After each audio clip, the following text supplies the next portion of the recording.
Au milieu des champs de manioc, au fond d'une vallée isolée d'un pays en guerre, des usines à arnaques tournent 24 heures sur 24. Depuis ces bâtiments anonymes, on tente de vous séduire sur des applications de rencontres. On vous propose des investissements frauduleux ou l'on pirate vos comptes bancaires. Et les escrocs sont parfois eux-mêmes des victimes. Je ne veux pas rester ici. Elle m'a dit non, il faut que tu me donnes 5 000 $. Au fin fond de la Birmanie, nous sommes remontés jusqu'aux bases arrières des mafias chinoises. La mission du jour est délicate. Amy et Judah, deux membres d'une organisation humanitaire, doivent retrouver Samir, un jeune homme qui est encore à ce moment-là entre les mains d'un groupe mafieux. Il a activé la géolocalisation de son smartphone. Il est en mouvement, il est parti d'ici, le camp de travail est ici, il est à mi-chemin entre le camp et Mesot où nous sommes. Après 4 mois de captivité, la famille du jeune homme a versé 5 000 $ de rançon. Les criminels qui le retenaient ont accepté de le libérer dans une petite ville, mais ils peuvent à tout moment changer d'avis. Pour ne pas compromettre leur travail, nous ne filmerons pas l'échange avec les mafieux. Mais 1 heure plus tard, Samir est enfin libre et retrouve ses amis. Des Marocains comme lui, rescapés la veille de l'enfer des camps de travail birmans.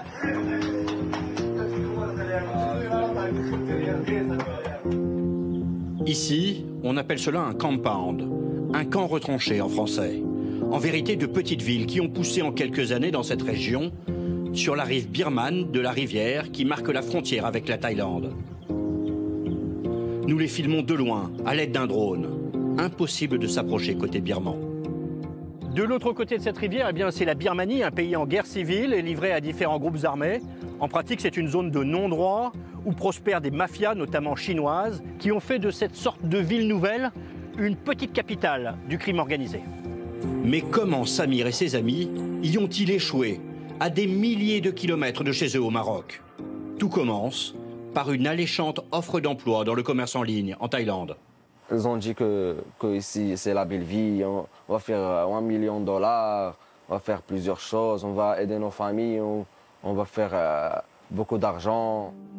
Mais dès l'aéroport de Bangkok, la voiture qui devait en principe le conduire à son employeur se détourne vers la frontière birmane. Quand on était arrivé à la rivière, eh bien, on a trouvé un autre chauffeur qui est en train de nous attendre avec un pistolet. J'ai bien compris que je suis allé dans une prison. Voici l'intérieur de la prison, sur ces rares images qu'il a pu prendre en catimini. Décor classique de bureau, mais ici 10 heures par jour. Il va, sur l'ordre de contremaîtres chinois, user de fausses identités numériques pour séduire sur les réseaux sociaux des femmes occidentales, gagner leur confiance, puis les pousser à investir en crypto-monnaie et les dépouiller ainsi de leurs économies. Dans ces camps de travail, pas question de défier l'autorité. Je me suis fait frapper avec un bâton parce que j'ai pas suivi le script de travail. Là, il y a plusieurs punitions là-bas. Ils t'attachent comme ça. Ils vous attachent comme ça, les pieds et les jambes. Après, ils te frappent avec un pistolet, l'électricité aussi. Derrière les murs et les barbelés, les mafieux ont bâti ces cités à la chinoise avec terrain de sport, cantine et karaoké. Ici, c'est l'endroit où il y avait des prostituées. Ici, c'est un office de travail. Il y a des immeubles ici de chambres. Pendant 4 mois, tu n'es pas sorti du compound? Non, j'ai pas essayé de sortir car il y a plusieurs personnes qui ont essayé de sortir. Malheureusement, ils ont coupé la jambe. Il y a plusieurs personnes qui marchent avec une seule pied. Les mafias opèrent ici en toute impunité, sous la protection des Border Guard Force, une petite armée autonome, alliée de la dictature birmane, qui contrôle ce territoire et profite financièrement des activités criminelles. Les affaires prospèrent. De nouveaux compounds sortent de terre.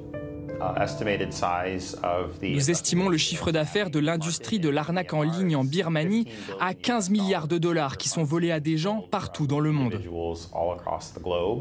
Ils ont développé des logiciels qui leur permettent de prendre l'apparence de n'importe qui, d'ouvrir des comptes en banque ou des portefeuilles numériques en crypto-monnaie sous l'identité de quelqu'un d'autre. Les revenus de ces escroqueries supplanteraient désormais ceux de la drogue pour les mafias de l'Asie du Sud-Est. Des multinationales du crime qui sont ici hors d'atteinte des polices des pays de leurs victimes.